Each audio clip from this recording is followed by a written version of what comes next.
बिस्मिल्लाहिर्रहमानिर्रहीम। आज veterinary surgery का हमारा चौथा लेक्चर है, फोर्थ लेक्चर है। इसमें हम देखते हैं इसमें हम क्या कुछ स्टडी करेंगे। इसमें हम देख लेंगे एब्सेस को। एब्सेस क्या होता है, ट्यूमर क्या होता है, सिस्ट क्या होता है और हीमाटोमा क्या होता है, और इनकी मैनेजमेंट किस तरह करते हैं, सर्जिकल मैनेजमेंट, और इनका ट्रीटमेंट किस तरह करते हैं। ठीक है, तो इसमें हम देख लेंगे डेफिनेशन ऑफ एब्सेस और एब्सेस के कौन कौन से पार्ट्स होते हैं, एब्सेस की क्या क्लासिफिकेशन होती है, एब्सेस का क्या ट्रीटमेंट होता है। एब्सेस पे हमारा ज़्यादा फोकस होगा और बाकी सब तो हम देख लेंगे कि इसके साथ ट्यूमर का, सिस्ट का और हीमाटोमा का डिफरेंशियल डायग्नोसिस कैसे है। ये डिफरेंट टाइप की मतलब टर्मिनोलॉजीज हैं जो बॉडी में अकर होती हैं, तो इनको कैसे हैंडल करते हैं। अब सबसे पहले हम देख लेंगे कि एब्सेस बेसिकली क्या होता है। एब्सेस की डेफिनेशन देखिएगा, ये abscess are circumscribed collection of purulent material in a cavity found in several species of animal in a variety of location। कि एब्सेस जो हैं वो सर्कमस्क्राइब कलेक्शंस होती हैं। सर्कमस्क्राइब का मतलब होता है रेस्ट्रिक्ट विद इन लिमिट्स। कोई चीज जो एक लिमिट्स के अंदर हो, उसका खास किस्म का जो है वो स्ट्रक्चर हो। ठीक है, एब्सेस क्या होगा फिर, ऐसी कलेक्शन पस की किसी कैविटी में, कि किसी कैविटी में पस का होना और वो सरकम सब्सक्राइब्ड भी होनी चाहिए, उस खास बाउंड्रीज होनी चाहिए। ठीक है, और ये किस वजह से होती है, मेजर काजेज इसके चार पायोजेनिक बैक्टीरिया, पायोजेनिक कहते हैं पस प्रोड्यूसिंग को। ठीक है, पुरुलेंट मटेरियल भी पस को कहते हैं, पायोजेनिक भी जो है वो पस को कहते हैं। ठीक है, सपोरेटिव भी पस को कहते हैं। मतलब ये जो टर्म्स है ना, पुरुलेंट, सपोरेटिव, पायोजेनिक, ये सारे पस से रिलेटेड हैं। तो मेजर चार बैक्टीरिया कौन कौन से हैं जो पस क्रिएट करते हैं, कुराइनोबैक्टीरियम, सूडोमोनास, स्ट्रेप्टोकोकस, स्टेफिलोकोकस, और भी हैं वैसे इकोलाई वगैरह, उनमें भी पस आती है। लेकिन जो मेजर चार है ना पायोजेनिक, वो ये चार हैं, कुराइनोबैक्टीरियम, सूडोमोनास, स्ट्रेप्टोकोकस और स्टेफिलोकोकस। तो एब्सेस जो है पस की फॉर्मेशन हो गई किसी कैविटी के अंदर, जिस कैविटी की खास एक बाउंड्री होगी। ठीक है, और वो कोई से इन चार पायोजेनिक बैक्टीरिया में से किसी की वजह से हो सकती है। अब जो एब्सेस है उसके कितने पार्ट होते हैं, एब्सेस जो है उसके तीन पार्ट्स होते हैं। एक उसकी वॉल होती है, ये देखें इस तरह एब्सेस होगी, ये स्किन के ऊपर लगा लें कि एब्सेस है। एक ऊपर वाल होगी इसके, ये ऊपर वाला हिस्सा ये वाल कहलाएगा इसका। उसके बाद इसकी दूसरा हिस्सा पायोजेनिक मेम्ब्रेन होगी, ये अंदर वाली जो मेम्ब्रेन है इसको पायोजेनिक मेम्ब्रेन कहेंगे, और दरमियान में जो है ये पस होगी इसके अंदर। ठीक है, तो एब्सेस में जो याद रखने की चीज है कि इसमें पायोजेनिक मेम्ब्रेन जरूर होगी, ये वाली। और ये पायोजेनिक मेम्ब्रेन का फंक्शन क्या होता है, ये वाल और पस के दरमियान आती है और ये थोड़ा कंट्रोल करती है इन्फेक्शन को फैलने से। ठीक है, अगर देखें सिर्फ ये ऐसे हो कि एक वाल हो नीचे ऐसे हो, तो ये तो आगे भी अगले टिश्यूज में भी फैल सकता है। जो एब्सेस है ये तो फिर मेलिग्नेंट हो जाएगा, दूसरी जगह पे भी फैलता जाएगा। लेकिन इसकी एक वॉल होगी इसके अंदर जिसको पायोजेनिक मेम्ब्रेन कहेंगे, तो इसकी वजह से ये सर्कमस्क्राइब्ड रहेगी। एक इसकी जो बाउंड्रीज हैं एब्सेस की वो खास किस्म की रहेंगी, विद इन लिमिट्स रहेंगी। ठीक है, ये चीज हो गई। और जो है ये क्या करती है वॉल, एक तो पस और जो है वॉल के दरमियान होती है पायोजेनिक मेम्ब्रेन। फंक्शन क्या करती है, ये कंट्रोल करती है स्प्रेड ऑफ इन्फेक्शन को, फैगोसाइटोसिस के अंदर हेल्प करती है, और ग्रेनुलेशन टिश्यू फॉर्मेशन में हेल्प करती है। ठीक है, control spread of infection simple आपको बता दिया कि वॉल और जो है ये पस के दरमियान होगी, तो इन्फेक्शन ज्यादा फैलेगा नहीं। और दूसरे नंबर पे फाइगोसाइटोसिस क्या होता है, फाइगोसाइटोसिस प्रोसेस होता है कि जो डिजीज वाले ऑर्गेनिजम्स हैं उनको बॉडी के जो सेल्स होते हैं वो इंजेस्ट करते हैं, खा जाते हैं। आपको पता है कि जहाँ पे कहीं पे इन्फेक्शन होता है, चाहे वो पस की सूरत में हो या इन्फेक्शन, तो वहाँ पे जो बॉडी के सेल्स होते हैं, खासकर वाइट ब्लड सेल्स, वो फौरी तौर पे रश करते हैं। और उनमें से जो वाइट ब्लड सेल्स की आगे टाइप्स होती है ना, वाइट ब्लड सेल्स आगे जो हैं 5 किस्म के होते हैं, आपने सुना होगा, मोनोसाइट्स, न्यूट्रोफिल्स, और इस तरह करके उनमें फिर मैक्रोफेज वगैरह भी आ जाते हैं। तो जो फाइगोसाइटोसिस होती है वो प्रोसेस होता है जिसमें इनकी इंजेक्शन की जाती है और उनको खत्म किया जाता है। और ग्रैनुलेशन टिश्यू फॉर्मेशन, जो ग्रैनुलेशन टिश्यू होता है ये आप समझ लें कि न्यू जो सेल होता है ना, मतलब पुराने हीलिंग प्रोसेस को आप कह सकते हैं।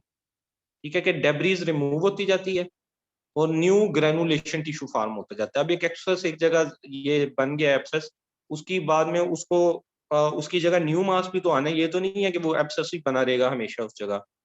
तो ये जो मेम्ब्रेन होती है, पायोजेनिक मेम्ब्रेन, ये बेहतर होती है क्योंकि इसके फंक्शन है, एक तो स्प्रेड ऑफ इन्फेक्शन कर देती है, फाइगोसाइटोसिस में हेल्प कर देती है, विद इन बाउंड्रीज रहेगी सारी चीजें, तो सेल्स को आसानी होगी फाइगोसाइटोस करने में, इंजेस्ट करने में दूसरी चीजों को, और वहां पे न्यू सेल्स की फॉर्मेशन भी इजी हो जाती है जिस जगह पे ये बनता है एब्सेस।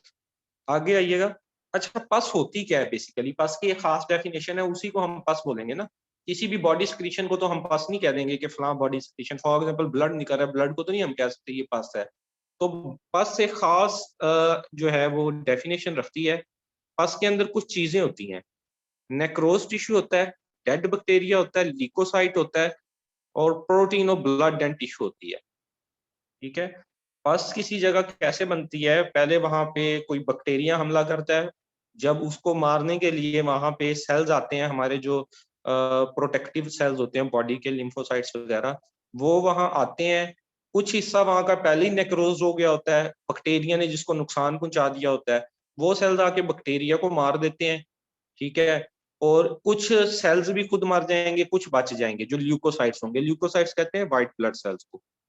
और कुछ वहाँ प्रोटीन्स और ब्लड वगैरह होंगी, तो ये सारा कुछ जो वहां पे चक्कर चक्कर चलेगा, इनकी जंग होगी, तो आखिर में जो सबको मिला के जो चीज वहां बच जाएगी, जिसमें नेक्रोज टिश्यू भी होगा, डेड बैक्टीरिया भी होंगे, ल्यूकोसाइट्स भी होगा, प्रोटीन्स और ब्लड और टिश्यूज भी होंगी, तो वो जो एक मिक्सचर सा अमलगमेशन सी जो बन जाती है, उसको हम पस कहते हैं। ठीक है। इसमें डिफरेंट टाइप के सेल्स आ जाते हैं, मोनोन्यूक्लियर भी आ जाते हैं और दूसरे भी। जो इसकी नेचर होती है पस की, वो अल्कलाइन होती है और कलर इसका येलो होता है आमतौर पे ज्यादातर। ठीक है। करेक्टरिस्टिक पस की क्या है? ये अल्कलाइन होगी, असासी होगी, और कलर इसका येलो होगा। दूसरा, पस जो है वो क्लॉट नहीं करती, क्योंकि जो ल्यूकोसाइट्स के अंदर प्रोटीन जो प्रोटीन को डिसॉल्व करते हैं वो सेल होते हैं, तो वो उसको जो है फिब्रिन को डाइजेस्ट कर लेती है ल्यूकोसाइट, इसलिए ये जो है ना वो नहीं क्लॉट नहीं करता पस का जो सीरम है। ठीक है। अगली स्लाइड पे चलते हैं। ये पस की कैरेक्टरिस्टिक बता दी कि जो एब्सेस होती है उसके अंदर पस होती है, और पस के अंदर ये चीजें होती हैं। ये ऊपर वाला तो वही आ गया कंटेंट, नीचे वाला देखिएगा। Aetiology of abscess. एब्सेस की एटियोलॉजी क्या होती है, किस वजह से एब्सेस बनती है? एक तो पायोजेनिक ऑर्गेनिज्म, पहले भी आपको बताया, उसमें स्टेफिलोकोकस, स्ट्रेप्टोकोकस, इकोलाई भी आ जाता है, सूडोमोनास ओरिजिनोसा भी आ जाता है, और भी आ जाते हैं इसके अंदर बैक्टीरिया, मतलब ये बैक्टीरिया की वजह से होती है। और कोराइनोबैक्टीरियम पायोजेनीज, एक्टिनोमाइसिस बोविस, ये भी आ जाते हैं। कुछ केमिकल्स की वजह से भी हो जाती है, मर्क्यूरी क्लोराइड और जिंक क्लोराइड, ये मतलब आप कह लें कि ब्लिस्टर फार्मिंग केमिकल्स हैं, इनकी वजह से भी बॉडी के ऊपर जो है वो एब्सेस बन सकता है। ये इसकी एटियोलॉजी होगी कि एब्सेस बनता क्यों है। अच्छा, आगे एब्सेस की दो टाइप्स होती हैं, एक होता है एक्यूट एब्सेस, दूसरा होता है क्रॉनिक एब्सेस। एक्यूट की वैसे कोई डेफिनेशन बता सकता है, एक्यूट किसको कहते हैं और क्रॉनिक किसको कहते हैं?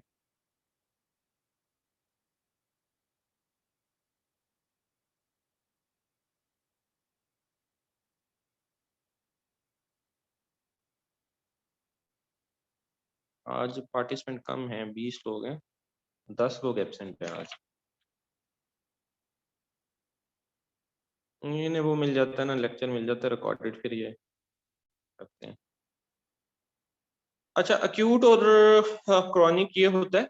एक टर्म होता है एक्यूट। एक्यूट चीज होती है लॉन्ग टर्म, नहीं short term, sorry, short term होती है, इसका ऑनसेट फौरी तौर पे होता है। जी निम्रा। क्रॉनिक लॉन्ग टर्म आते, निम्रा के कंसेप्ट भी ठीक है, कुछ ना कुछ उनको पता है।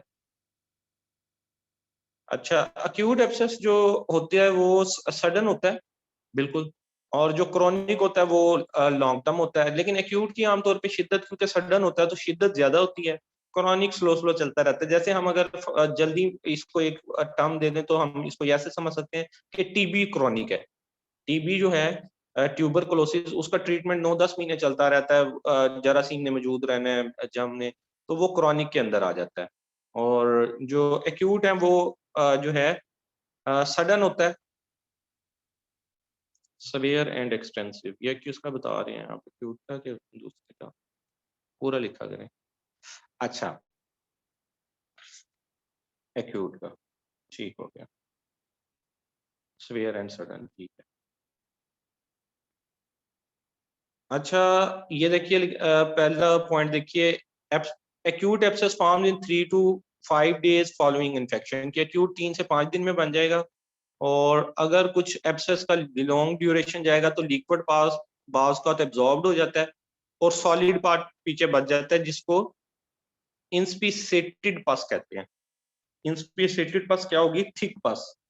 ठीक है, बाज का जो पस है वो थिक हो जाती है, लिक्विड पार्ट एब्जॉर्ब हो जाता है उसका, और जो सॉलिड पार्ट होता है जिसके अंदर डिफरेंट टाइप के सेल्स, और मैंने आपको बताया बैक्टीरिया और नेक्रोज टिश्यू, वो सारा कुछ होता है, वो रह जाता है, और उसमें जो कोई जो वाटरी पोर्शन है वो एब्जॉर्ब हो जाता है, तो उसको फिर हम कहते हैं इंस्पिसेटेड पस।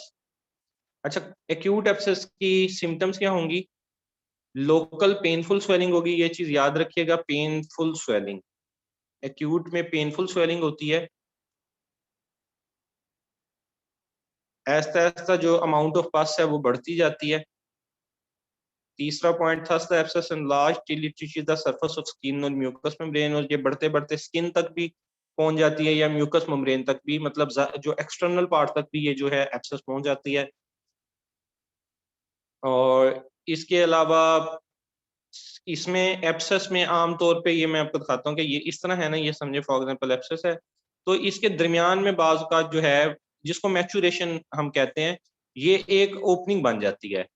जो एब्सेस होती है ना, उसके दरमियान में ओपनिंग बन जाती है, और वो जब ओपनिंग मैच्योर हो जाती है तो उसमें से पस बाहर निकल सकती है, जिसको हम बाज का स्कैब भी कह लेते हैं। अक्सर हमारे भी जिस्मों पे यूं निकले जो हैं वो पस वाले छाले, तो वो एक टाइम आता है जब पहले तो वो बिल्कुल ही जो है राउंड शेप सी होती है, और उसमें जो है वो कोई ऐसी जरिया नहीं होता कि जहां से पस खुद निकल सके।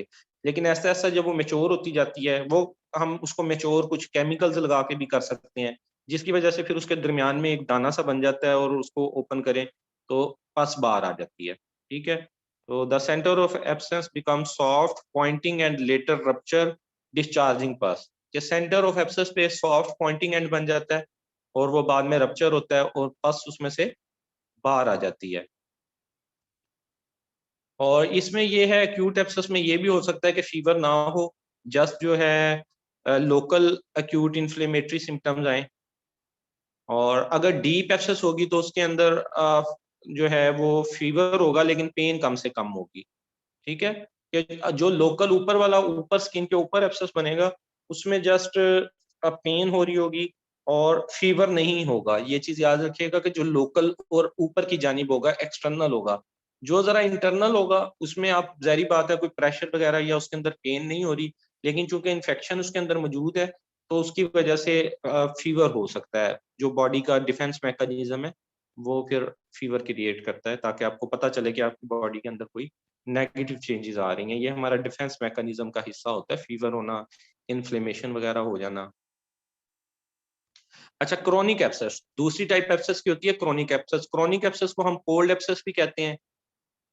ठीक है, और इसको कोल्ड इसलिए कहते हैं कि इसमें इन्फ्लेमेटरी सिम्टम्स समटाइम्स नहीं होती, और इसलिए इसको, क्योंकि इन्फ्लेमेशन की एक जो खासियत है वो ये भी है कि वहां पे जो है वार्मनेस होगी।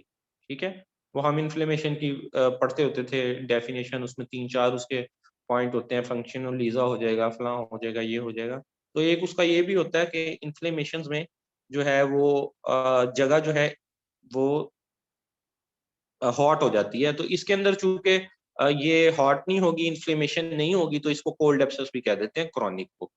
और ये पेन लेस भी हो सकती है कि इसके अंदर पेन ना हो। ये क्रॉनिक जो है ये लॉन्ग ड्यूरेशन के लिए होती है और स्लो स्लो इसका ऑनसेट होता है और आखिर तक चलती रहती है। सवेटी इसकी हो सकता है कि कम हो, ठीक है।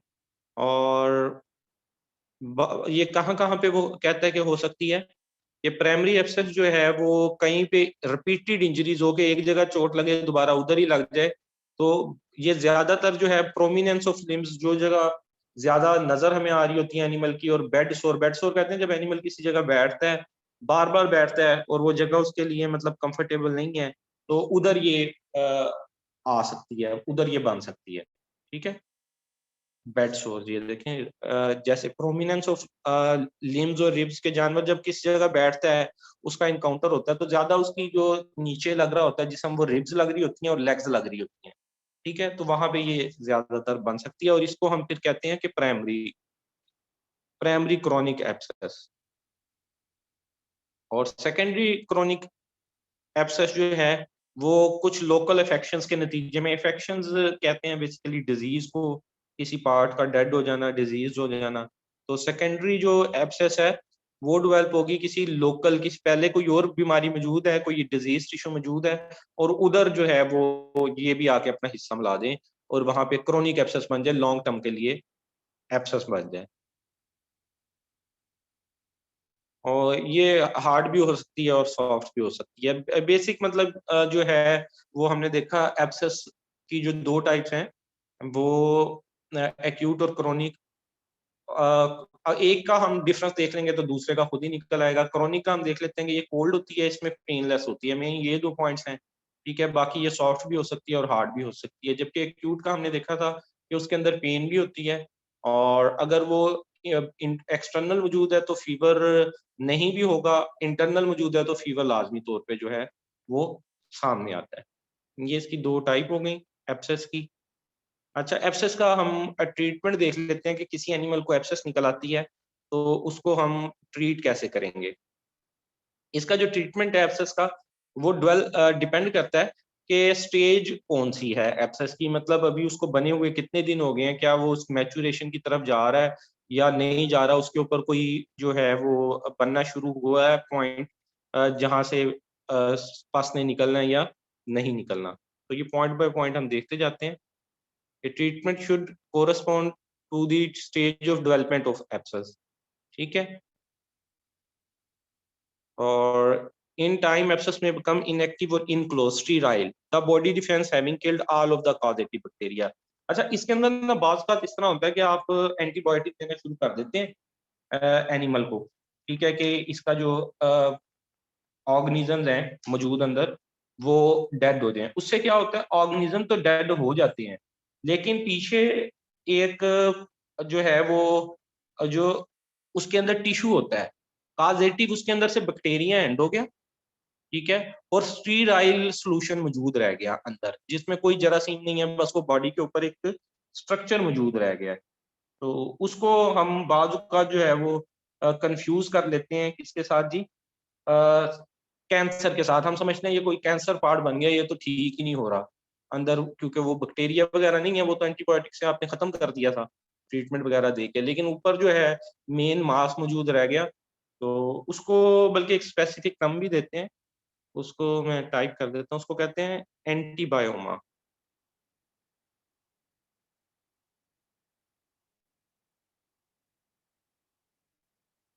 एंटीबायोमा कहते हैं उसको, जिसमें स्टीराइल सॉल्यूशन रह जाता है, और वो बस उसको फिर ये है कि सॉल्यूशन को एस्पिरेशन करके नीडल वगैरह से बाहर निकालने या कट दे के जो है उस सॉल्यूशन को जो बचा हुआ है उसको बाहर निकाल लेना चाहिए। और बाज़ का इस तरह होता है कि जो पस होती है उसको जब एस्केप का रूट नहीं मिलता तो वो बॉडी में भी अब्जॉर्ब हो सकती है। आप मेडिकेशन वगैरह यूज कर रहे हैं, जैसे सेप्ट्रॉन मेडिसिन होती है, वो कहते हैं जी जख्म खुश्क करने के लिए। पेंसिलिन है, पेंसिलिन को हम कहते हैं जी जख्म खुश्क करने वाली दवा है। तो जख्म खुश्क करने वाली यही होती है कि वो उसको लिक्विफाइड करके सारा वो उसमें से जो एब्सेस का मटेरियल है वो बॉडी में ही एब्जॉर्ब हो जाता है। और अगर वो ना एब्जॉर्ब हो तो फिर उसके दो तरीकाकार होते हैं निकालने के। एक तरीकाकार तो ये है कि आप एस्पिरेशन करेंगे, उसमें नीडल प्रिक करेंगे, ये जो सिरिंज होती है, और सिरिंज की मदद से जो उसके अंदर मौजूद है मटेरियल उसको बाहर निकाल लेंगे। और दूसरा तरीकाकार ये है कि एब्सेस मौजूद है, उसको आप कट देंगे, इंसिजन देंगे, जिसकी मदद से जो उसके अंदर पस वगैरह मौजूद है, एक्सुडेट जो मौजूद है, वो बाहर निकल आएगा।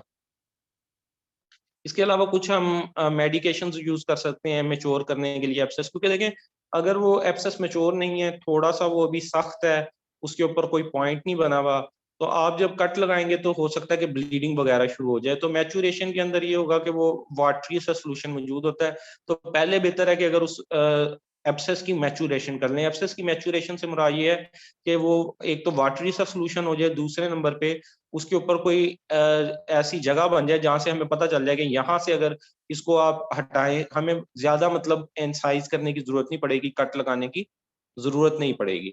तो उसके लिए डिफरेंट किस्म की मेडिसिन यूज होती हैं, लिनामेंट्स यूज होते हैं, फोमेंटेशन यूज होती हैं और ब्लिस्टर्स यूज होते हैं। ये डिफरेंट टाइप की मेडिसिन हैं। हाँ जी, क्योलिन पुल्टस बिल्कुल, ये यूज होता है, ये मैचुरेशन करता है जिस जगह ये एब्सेस होती है, बाद में वो ड्रेन कर जाता है। लिनेमेंट्स जो बेसिकली मेडिसिन होती हैं, ये बाम की सूरत में आती हैं, क्रीम वगैरह की सूरत में आ जाती हैं, लोशन की सूरत में। ये रिलीव करती हैं पेन को, ना पेन को खत्म करती हैं। और फर्मेंटेशन का तरीकाकार ये होता है कि आप हीट प्रोवाइड करते हैं वाटर बैग की मदद से, या हॉट वाटर के अंदर टॉवल को डिप करके उस जगह पे, क्योंकि हीट से भी मैचुरेशन की तरफ जाता है। इसके अलावा कुछ हीट पैड्स भी स्पेसिफिक बने हुए यूज हो जाते हैं। तो लिनामेंट्स जो हैं वो हो जाए, ये साथ साथ लिखते रहा करें, जो इस तरह के पॉइंट आ जाते हैं कि लिनामेंट्स क्या होते हैं, फोमेंटेशन क्या होती है, ब्लिस्टर्स क्या होते हैं। लिनामेंट्स जो हैं वो मेडिकेशन होती हैं टॉपिकल, ये क्रीम की शक्ल में हो सकती हैं, लोशन की शक्ल में हो सकती हैं। ठीक है, ये मैचुरेशन करती हैं एब्सेस की। ये जैसे क्योलिन पुल्टस बता रहे हैं, वो लिनामेंट्स के अंदर आ सकता है। और फर्मेंटेशंस क्या होती हैं? फर्मेंटेशन आप कह लें कि providing of heat to the abscess by mean of towel और ए वाटर पैड, किसी भी आप जो है उसके जरिए हीट प्रोवाइड करते हैं। और माइल्ड ब्लिस्टर्स, ब्लिस्टर्स होते हैं वो छाले से बनाने वाली दवाइयाँ, कुछ जो हैं वो चुभने वाली दवाइयाँ, वो ब्लिस्टर लगाते हैं तो वो फट जाता है दाना। ठीक है, और जब ये मेच्योर हो जाता है उसके बाद इसका क्या करना होता है? एस्पिरेशन करनी होती है। एस्पिरेशन कहते हैं बेसिकली जो है निकालने को नीडल के जरिए प्रिक करके, और पुरुलेंट कैविटी जो होगी, जो कैविटी पीछे बच जाएगी, उसको आप वॉश कर देते हैं किसी एंटीसेप्टिक से, ताकि कुछ अगर उधर रिमेनिंग जो है डेड बैक्टीरिया या टिश्यू या नेक्रोज टिश्यू रह गया है, वो बाहर आ जाए। ठीक है, और दूसरा तरीका मैंने आपको बताया था कि फर्स्ट तरीका एक तो ये हो गया जो है सर्जिकल तरीका, ऊपर वाला तो मेडिकेशनल में आ जाएगा ना, कि एक या आप एस्पिरेशन कर लेंगे नीडल से। दूसरा तरीका ये है कि आप इसमें खास किस्म के इंस्ट्रूमेंट यूज कर सकते हैं, स्कैल्पल यूज करते हैं। स्कैल्पल आपको पता है आम वो होता है जिसमें ब्लेड लगता है और टक लगा देते हैं हम, ऑपरेशन में भी यूज होता है। या इसके लिए खास किस्म की एक नाइफ होती है जिसको कहते हैं साइम एब्सेस नाइफ, हम वो भी यूज कर सकते हैं। और उधर मतलब वो जो थोड़ा बहुत आप प्रोटोकॉल यूज करेंगे वो तो आपने करना ही है। अच्छा, इसके अंदर एक ये बात हो जाता है इंसाइज करते हुए कि हमारी कोशिश यही होती है कि जो एंड जो मैंने आपको बताया ना एब्सेस है, ये इस तरह एब्सेस है, इसकी ये वाली वॉल है, ठीक है, जो जहां से पस नहीं निकल रहा है, हम इसको इंसाइज कर देंगे, इसको कट लगा देंगे। लेकिन अब हो सकता है कि बॉडी कैविटी कोई ऐसी हो एनिमल की कि जहां से इधर कट लगाने से उसने बाहर नहीं आना। अब एब्सेस के ऊपर जो पॉइंट बनना है वो तो एक ही बनना है ना, तो वहां से उसने फॉर एग्जाम्पल आप ये लगा लें कि ये एनिमल के एब्सेस जो बना है वो बना है कमर के ऊपर बना है उसकी, ठीक है, यहाँ पे बना है, या उसकी बॉडी की जो लेटरल साइड है उसके ऊपर बना है और पॉइंट यहाँ पे बन गया है। अब इस पॉइंट से पस तो नीचे नहीं गिरेगी, फिर आप क्या कहेंगे, इंसिजन किसी वेंट्रल पार्ट पे दे देंगे जहां से आपको लगे कि पस नीचे जा सकती है, आप यहाँ पे इंसाइज कर देंगे नीचे की जानिब, यहाँ से इंसाइज उसको कर देते हैं। ठीक है, अगर प्रॉपर पस बाहर नहीं आ रही, वो टिश्यू का जगह कोई ऐसी बन गई है, फॉर एग्जाम्पल यूं लगा लें इसको, आप समझ लें ये लेग है, ठीक है, यहाँ पे एब्सेस बन गई। एब्सेस का जो पॉइंट है, जो मैचुरेशन हुई वैसे सेंटर में होती है, लेकिन कोई पता नहीं, ठीक है, यहाँ पे हो जाए। अब यहाँ से तो आप अगर इंसाइज करेंगे इस हिस्से को, पस ने नीचे तो नहीं गिरना।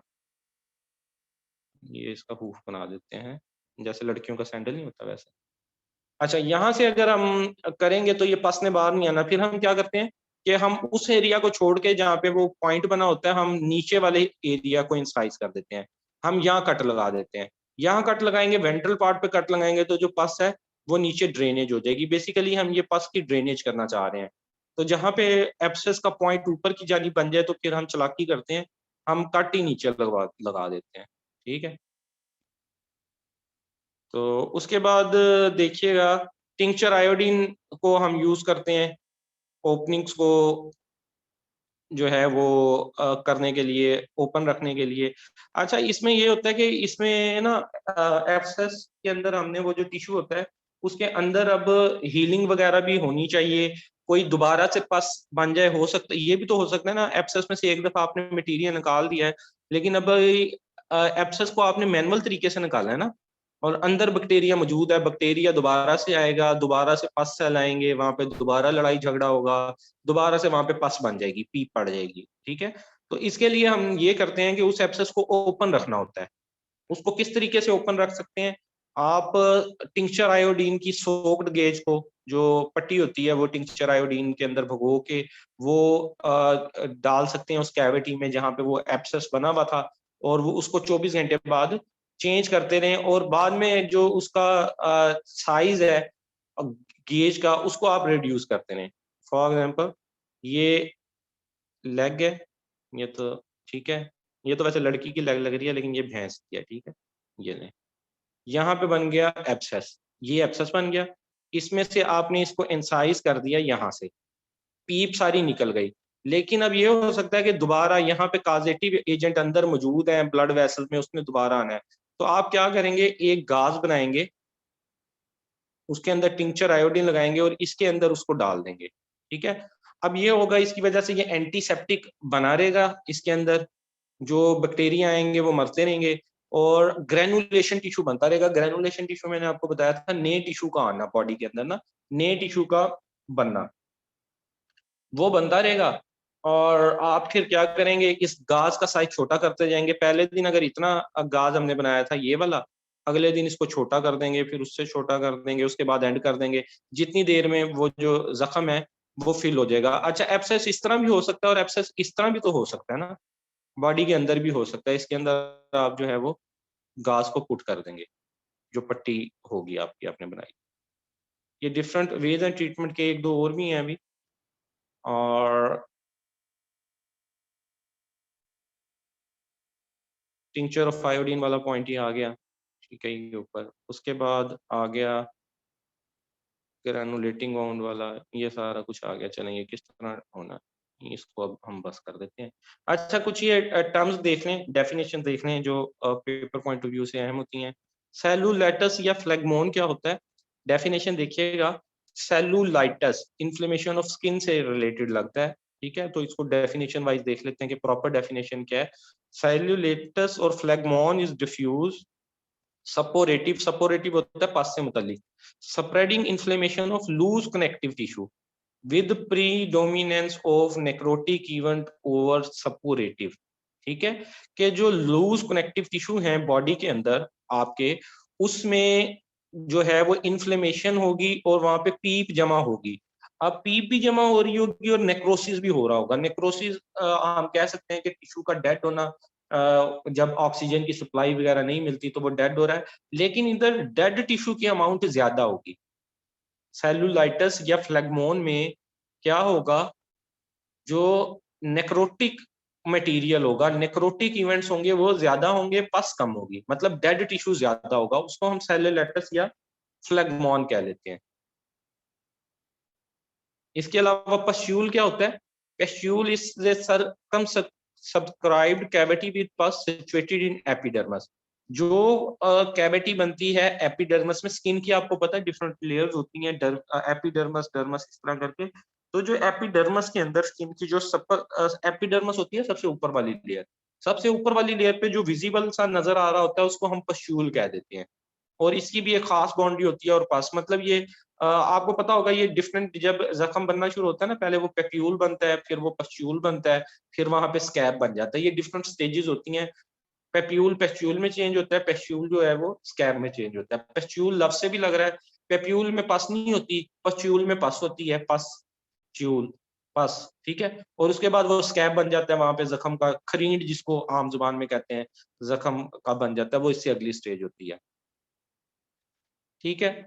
फिर एक और टर्मिनोलॉजी है फ्रंकल या बॉयल। फ्रंकल या बॉयल क्या होता है? सपुरेटिव इन्फ्लेमेशन ऑफ हेयर फॉलिकल। अब ये डिफरेंट पार्ट्स ऑफ बॉडी के हिसाब से डिफरेंट वो डेफिनेशन उसको दे रहा है। इन जनरल हम उसको जस्ट एज एब्सेस ले रहे हैं या वो ले रहे हैं, लेकिन अगर वो ऑर्गन वाइज उसको स्पेसिफिक कर रहा है या स्पेस वाइज स्पेसिफिक कर रहा है कि जी कनेक्टिव लूज कनेक्टिव टिश्यू के अंदर मौजूद होगा, तो उसको हम सेलुलाइटिस कह देंगे। अगर वो एपिडर्मिस में मौजूद होगा तो उसको हम पस्ट्यूल कह देंगे। अगर वो हेयर फॉलिकल की इन्फ्लेमेशन होगी तो उसको हम जो है फ्रंकल या बॉयल कह देंगे। डेफिनेशन देख लीजिए, क्या वो इसमें बताता है। फ्रंकल और बॉयल, ये थर्ड वाली, is a suppurative inflammation of hair follicle और ए सेबेशियस ग्लैंड, ठीक है। सेबेशियस ग्लैंड क्या प्रोड्यूस करता है भला? जैसे जो होते हैं हमारे स्वेट ग्लैंड, वो स्वेट प्रोड्यूस करते हैं, तो सेबेशियस ग्लैंड क्या प्रोड्यूस करते हैं बॉडी में? जी, सीबम प्रोड्यूस करते हैं, ठीक है। ये ऑयली सिक्रीशंस होती हैं, इसको हम सीबम कहते हैं। तो बाज़ का जो स्पेशियस ग्लैंड होता है ना, इसकी इन्फ्लेमेशन हो जाती है, हेयर फॉलिकल के इर्द गिर्द भी ये होता है। तो और इसका काजेटिव एजेंट कौन सा है? Staphylococcus aureus, staphylococcus aureus. और जब ग्रुप ऑफ फ्रंकल्स बन जाए उसको फ्रंकोलोसिस कहते हैं, ठीक है। काफी सारे हेयर के जो ये ग्लैंड्स हैं या फॉलिकल्स हैं उनकी इन्फ्लेमेशन हो जाएगी तो उसको फ्रंकोलोसिस कह देंगे हम। और कार्बंकल क्या होता है? ये small carbuncle is small boil which drains to outside by multiple small opening. It is caused by streptococci और staphylococcus, ठीक है। कार्बंकल क्या होगा कि ये एक छाला सा बन जाएगा स्मॉल, और इसकी जो ओपनिंग्स होंगी वो काफी सारी होंगी। इसमें जो ओपनिंग्स बनेंगी ना, जो मैं पॉइंटलेस ओपनिंग कह रहा था, पॉइंट्स बनेंगे, वो इसके अंदर कार्बंकल के अंदर काफी ज्यादा बनते हैं। ऊपर वाले तीन जो हैं वो स्पेसिफिक हो गए बॉडी के ऑर्गन से, या जिस जगह साइट है, जिस जगह इन्फेक्शन की साइट है जहाँ हो रही है उससे।